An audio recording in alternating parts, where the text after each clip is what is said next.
ఓం నమః శివాయ. ఓం నమో నారాయణాయ. నరదృష్టి నివారణ కాళభైరవాయ నమో నమః. అక్షర తులాభార నవగ్రహ దేవతాభ్యో నమో నమః. హరి ఓం. మా ఛానల్కి స్వాగతం. చూస్తున్న వీక్షకులకు ప్రేక్షకులకు ప్రియ కాళభైరవ భగవద్బంధులకి స్వాగతం పలుకుతూ మమ్మల్ని ఎంతగానో ఆదరిస్తూ ఉండబడినటువంటి ప్రియ సోదర సోదరీమణులకు సనాతన ధర్మ సంరక్షకులకు సమస్త భగవద్బంధువులకి స్వాగతం పలుకుతూ అందరికన్నా ముందుగా హోలీ పూర్ణిమ శుభాకాంక్షలు. 1/3/2025 నుండి 15/3/2025 వరకు పుట్టినటువంటి వారందరికీ కూడా ముందస్తుగా జన్మదిన శుభాకాంక్షలు. గతంలో వివాహం చేసుకున్న వారికి వివాహ వార్షికోత్సవ శుభాకాంక్షలు. ద్వాదశ రాశుల్లో గ్రహ గమనాన్ని వీక్షింపచేద్దాం. వృషభ రాశిలో దేవగురు బృహస్పతి సంచార స్థితి, మిథున రాశిలో కుజ భగవానుడు సంచార స్థితి, కన్య రాశిలో కేతు భగవానుడు సంచార స్థితి, కుంభరాశిలో ఏడాది తర్వాత రవి మరియు శని భగవానుడు యొక్క సంచార స్థితి, మీనరాశిలో బుధుడు శుక్రుడు రాహు సంచార స్థితితో ద్వాదశ రాశుల్లో గ్రహ గమనాలు ఈ విధంగా ఉన్నాయి. మిథున రాశి వారికి ఎలా ఉండబోతుందో ఈ వీడియోలో సవివరంగా సంపూర్ణంగా తెలుసుకుందాం. మిథున రాశిలో ఏ నక్షత్రాలు వస్తాయనగా మృగశిర నక్షత్రంలోని 3వ పాదం, 4వ పాదం, ఆరుద్ర నక్షత్రంలోని 4 పాదాలు, పునర్వసు నక్షత్రంలోని 1, 2, 3 పాదములు కలిపితే మిథున రాశి అవ్వడం జరుగుతుంది.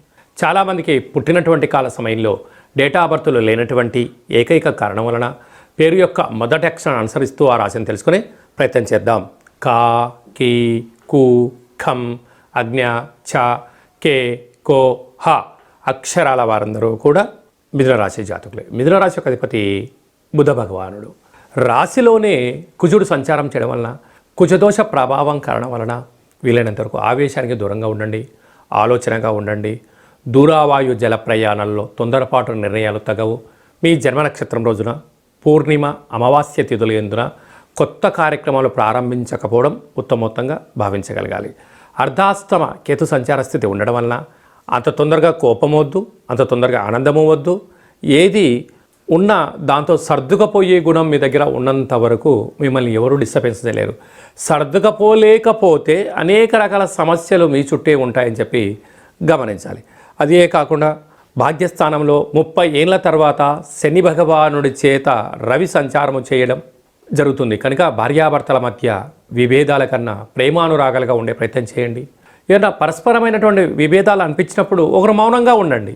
ఎదుటి వ్యక్తులు కాసేపు వాగుతారు, కాసేపు గట్టిగా కొట్లాడతారు, 2 గంటల తర్వాత చల్లగా అయిపోతారు. అదే మీరు ఒక మాట అన్నారని నేను ఒక మాట అన్నాను మీరు ఒక మాట అనుకుంటున్నట్లయితే అది చిలిగి పెద్దగా మారిపోయి ఈ యొక్కది ఆరోగ్యం పైన భార్యాభర్తల మధ్య ఎడబాటు వచ్చే అవకాశాలు చాలా అధికంగా ఉన్నాయి. తస్మాత్ జాగ్రత్త.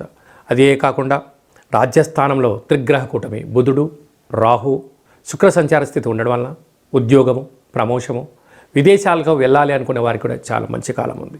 కాకపోతే ఆ ఉద్యోగము దాని యొక్క స్థితిగతులను క్షుణ్ణంగా తెలుసుకునే ప్రయత్నం చేయండి. లేకపోతే అనేక రకాల ఇబ్బందులకు మీరే గురవుతారు.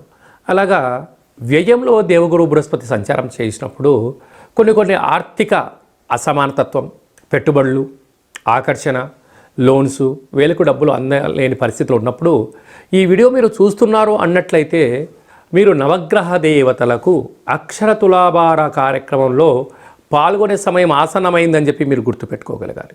ఇన్ని వేల వీడియోల్లో ఈ వీడియో మీ దగ్గరికి చేరింది అంటేనే భగవంతుడు మీ ద్వారా చూపించి కలియుగ కాలంలో నామ ఇతి మంత్రియత నామాన్ని స్మరింపచేయడం, అక్షర తులాభారంలో పాల్గొనడం వలన మిథున రాశి వారికి గ్రహదోషం తొలగి గ్రహయోగం కలుగుతుందని చెప్పి గమనించాలి. అందుకే స్మరిద్దాం, ధ్యానిద్దాం, కష్టాలకు స్వస్తి పలుకుదాం, కొత్త ఐశ్వర్యానికి కొత్త సంవత్సరం స్వాగతం పలుకుదామని చెప్పి గమనించాలి. స్వయంవృత్తులు, సేవారంగాలు, వ్యాపారాలు, పెట్టుబడులు ఆ కార్యక్రమాలు నడిపించే వారందరికీ కూడా చాలా మంచి కాలం ఉందని చెప్పి గమనించాలి. ఈ మార్చి మాసంలో అలాగనే పాల్గొన మాసంలో ముఖ్యమైనటువంటి తిథుల గురించి క్లుప్తంగా సవివరంగా సంపూర్ణంగా తెలుసుకుందాం. 6వ తారీఖున 3వ నెల 2025వ తారీఖున అక్షయ కాల భైరవాష్టమి. కనుక కష్టకాలంలో ఉన్నప్పుడు దైవనామస్మరణ చేయడం, ఆధ్యాత్మిక చింతన ఉండడం, గృహంలో దీపం వెలిగించడం వల్ల సకల అష్టకష్టాలు తొలగిపోతాయని చెప్పి గమనించాలి. 13వ తారీఖున పాల్గొన మాస శుద్ధ పూర్ణిమ హోళికా పూర్ణిమ చేస్తూ ఉంటాం. కనుక కామద దహన కార్యక్రమంలో పాల్గొందాం, స్వామివారి యొక్క ఆశీస్సులు పొందుదాం, అఖండ అష్ట కష్టాలకు స్వస్తి పలుకుదాం. ఎందుకనగా రంగుల హేళి అంటే ఆట అని చెప్తూ ఉంటారు. అంటే సహజ సిద్ధమైనటువంటి రంగులతోనే దయచేసి అందరూ ఆడుకోండి, కలుషితం నీటితోనే ఆడుకోండి. కళల కొత్త ప్రపంచానికి స్వాగతం పలకబోతున్నాం. ఎందుకనగా ఈ సంవత్సరానికి చివరి పూర్ణిమ అవడం వలన రంగుల హోళీ అంటారు. అంటే మనకు కొన్ని ప్రాంతాల్లో కొత్త పూర్ణిమ, వచ్చేటువంటి అమావాస్యను కొత్త అమావాస్య అంటారు. అంటే పాతదనానికి వీడుకోలు పలుకుతూ కొత్తదనానికి స్వాగతం పలుకుతూ ఉంటూ ఉంటాం. అందుకే మనం అందరము కూడా రంగులతో అలంకరించుకొని ఆడుకొని ఈ పాత సంవత్సరంలో అంటే తెలుగు సంవత్సరాల్లో ఈ జ్ఞాపకాలంతను కూడా మధుర స్మృతులను గుర్తుపెట్టుకుంటూ పడ్డ అష్టకష్టాలకు స్వస్తి పలుకుతూ అష్టైశ్వర్యానికి రాబోయే కాలంలో స్వాగతం పలకాలని రంగులతో ఆటలాడుకొని మంచి కొత్త సంవత్సరానికి స్వాగతం పలుకుతాం. కనుక ఆడుకునేటువంటి వారందరూ కూడా దయచేసి సహజసిద్ధ రంగులతోనే ఆడుకోండి, కలుషితం లేని జీవనాన్ని పొందండి. ఎందుకనగా చాలా ప్రాంతాల్లో స్కిన్, హెయిర్, కళ్ళు ప్రాబ్లం అయిన సందర్భాలు కూడా చాలా ఉంటున్నాయి. దయచేసి ఎవరు కూడా పండగ పూట బాధపడకూడదు అనేటువంటిది మన సనాతన ధర్మం. అందరూ క్షేమంగా ఉండాలి, అందరూ ఆరోగ్యంగా ఉండాలి. పాత సంవత్సర పూర్ణిమకు వీడుకోలు పలుకుతూ కొత్త ఉగాది పండుగకు స్వాగతం పలుకుతూ కనుక మనమందరం కూడా వీలైతే శ్రీ రమా సహిత సత్యనారాయణ స్వామి వ్రత పూజ కార్యక్రమంలో పాల్గొనడం, దత్తాత్రేయ స్వామి యొక్క దర్శనం, శివాలయంలో పూజా కార్యక్రమం, కాళభైరవ హోమంలో పాల్గొనడం వలన సకల అష్ట కష్టాలన్నీ తొలగిపోయి కొత్త సంవత్సరానికి స్వాగతం పలకబోతున్నాం. అందరికీ శుభం, జయం, లాభాన్ని భైరవ స్వామి ఆశించాలని కోరుకుందాం. అది కాకుండా ఇంకనూ మనం విజయం సాధించగలగాలి అని అంటే ఏం చేయాలో అనేది మీకు ఒకసారి చూపిస్తాను. ఈ యొక్క పాత్ర కంచు పాత్ర అంటారు. మనకు రాసులు 12 ఎలా ఉంటాయో 12 యొక్క రాసులను ఇందులో అచ్చు వేయడం జరుగుతుంటుంది. ఈ పాత్రను మనం ఇంట్లో ఉంచుకొని ప్రతిరోజు ఉదయం పూజ చేసిన తదనంతరము, సూర్య నమస్కారం చేసిన తదనంతరము ఇలా శబ్దం చేస్తే ఓంకార శబ్దం రావడం జరుగుతుంది.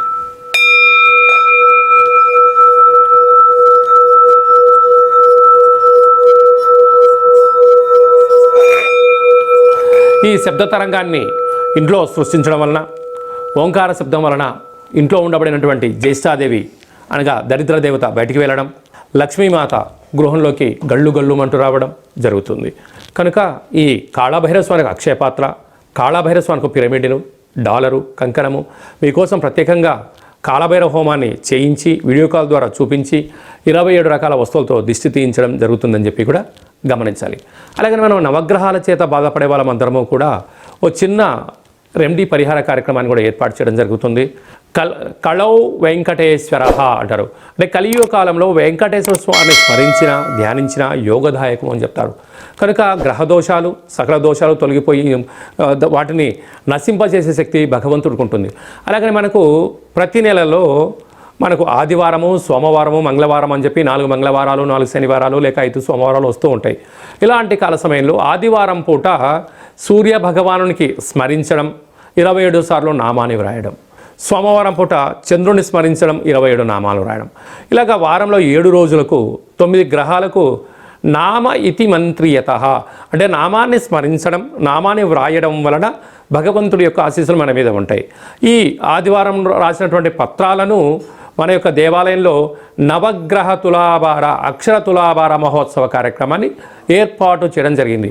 ఒకవైపు సూర్యభగవాను త్రాసులో కూర్చోబెట్టడం, మరోవైపు మనం రాసిన అక్షర పత్రాలను అందులో ఉంచి తులాభారం చేయడము, ధాన్యంతో తులాభారం చేయించి వీరందరికీ ప్రత్యక్ష ప్రసారాన్ని ఏర్పాటు చేయడం జరుగుతుంటుంది. కనుక కేవలం ఒక 108 నామములతో మనము వ్రాసి మీరు పంపించినట్లయితే, ఈ రాయాలి అనుకుంటున్న వారందరూ కూడా ఈ కింద మనం సంప్రదించినట్లయితే ఈ రాసే పత్రాలను వాట్సాప్ ద్వారా కానీ కొరియర్ ద్వారా కానీ మీకు అందజేయడం జరుగుతుంది. రాసిన తర్వాత మళ్ళీ ఫోటో తీసి వాట్సాప్లో పంపిస్తే సూర్యగ్రహ దోషం ఉన్నప్పుడు సూర్యగ్రహ తులాభారంలో, శని భగవాను యొక్క దోషం ఉన్నప్పుడు శని భగవాను తులాభారంలో ప్రత్యక్ష ప్రసారాన్ని వీక్షింపజేయచ్చు, భగవంతుడి యొక్క ఆశీస్సులు పొందగలరు అని చెప్పి ఒక చిన్న విన్నపం. ఎందుకనక ప్రతిరోజు నిత్య నైతిక కార్యక్రమంలో 5 నిమిషాలు భగవంతుడి కోసం కేటాయిద్దాం, గ్రహ దోషాలు తొలగించుకుందాం, ఐశ్వర్యానికి ఆనందానికి స్వాగతం పలుకుదాము అనేటువంటిది చిన్న విన్నపం. అలాగనే మీ వ్యక్తిగత జాతకం తెలుసుకోవాలనుకుంటున్నారా? మీరు పుట్టినటువంటి తేదీ, నెల, సంవత్సరం, సమయం రాసి మీరు వాట్సాప్లో పంపించగలిగినట్లయితే 100 సంవత్సరాల జాతకాన్ని సవివరంగా సంపూర్ణంగా వ్రాసి పంపించి మీరు పుట్టినప్పుడు గ్రహ గమనాలు ఎలా ఉన్నాయి, ప్రస్తుతం ఎలా ఉంటున్నాయి, రాబోయే కాలంలో ఎలా ఉండబోతున్నాయో సవివరంగా తెలియజేయడం జరుగుతుంటుంది. మన దగ్గర అదే కాకుండా డేటా ఆఫ్ బర్త్లు లేనటువంటి వారికి మీ పేరు యొక్క మొదటి అక్షరాన్ని అనుసరిస్తూ రాశిని తెలియజేస్తూ రాశి యొక్క స్థితిగతులను మీకు తెలియజేస్తూ రమణ శాస్త్రం ద్వారా అనగా కాళ్ళ భైరవ ఉపాసన చేత గవ్వల ద్వారా భూత భవిష్యత్ వర్తమానాన్ని తెలియజేయడం జరుగుతుంది. అలాగే పుట్టినటువంటి పిల్లలకు ఆధ్యాత్మికమైన నామాలు ఎలా పెట్టాలో మీరు ఏమైనా సతమతమవుతుంటే ఆ పుట్టినటువంటి సమయాన్ని రాసి పంపించినట్లయితే ఆధ్యాత్మికమైన నామాలను కూడా మీకు రాసి పంపించడం జరుగుతుంది. అలాగనే ప్రేమికుల మధ్య విభేదాలు కానీ, భార్యాభర్తల మధ్య ఆటంకాలు కానీ, స్వల్పంగా ఉన్నప్పుడు చిలికి పెద్దగా చేసుకొని పోలీస్ స్టేషన్లు గొడవలు అంటూ విడిపోయే పరిస్థితి అలాగా తెచ్చుకోకుండా సమస్య ఎందుకు వస్తుంది, వాటిని నివారించడం ఎలా అనే విషయాన్ని తెలుసుకున్నట్లయితే మనం సంపూర్ణమైనటువంటి స్వామివారి యొక్క సేవలో ఆధ్యాత్మిక చింతనగా ఉంటూ దైవనామాన్ని స్మరించడం వలన మిమ్మల్ని అద్భుతమైనటువంటి ఈ కష్టాలకు స్వస్తి పలికి ఐశ్వర్యం స్వాగతం ఎలా పలకాలో తెలియజేయడం జరుగుతుంది. కనుక ఆసక్తి గలవారు ఈ కింద మంది అపాయింట్మెంట్ తీసుకొని సంప్రదించగలరు. అందరికీ శుభం, జయం, లాభం జరగాలని కోరుకుంటూ కొత్త పూర్ణిమకు స్వాగతం పలుకుతూ ఈ సంవత్సరానికి విడుకోలు పలుకుతూ రంగుల హోళీ శుభాకాంక్షలు మరొకసారి అందరికీ ఆశీర్వచనం. శతమానం భవతి శతాయు పురుష సతేంద్రియ ఆయుష్యేవేంద్రియే ప్రతిష్టతి. ధనం ధాన్యం బహుపుత్రలాభం శత సంవత్సరం దీర్ఘమాయు. సర్వే జనా సుఖినో భవంతు. లోకా సమస్తా సుఖినో భవంతు. సర్వం నవగ్రహ దేవత అక్షరతులాభార దేవతార్పణమస్తు.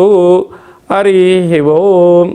ఈ వీడియో మీకు నచ్చినట్టయితే లైక్ చేయండి, షేర్ చేయండి, మా ఛానల్ని సబ్స్క్రైబ్ చేసుకోండి. మేము చేస్తున్న ఆధ్యాత్మిక వీడియోలు అందరికన్నా ముందుగా మీరు వినాలి అనుకుంటున్నట్టయితే ఆలన బటన్ తెలియచేయండి. ఈ యొక్క వీడియోని భగవద్బంధులకు, మిత్రులకు, స్నేహితులకు చేరవేసి వారి క్షేమం గురించి కూడా మీరు ఆలోచించే ప్రయత్నం చేయండి. సర్వత్రా శుభం, జయం, లాభం కలుగుతుంది.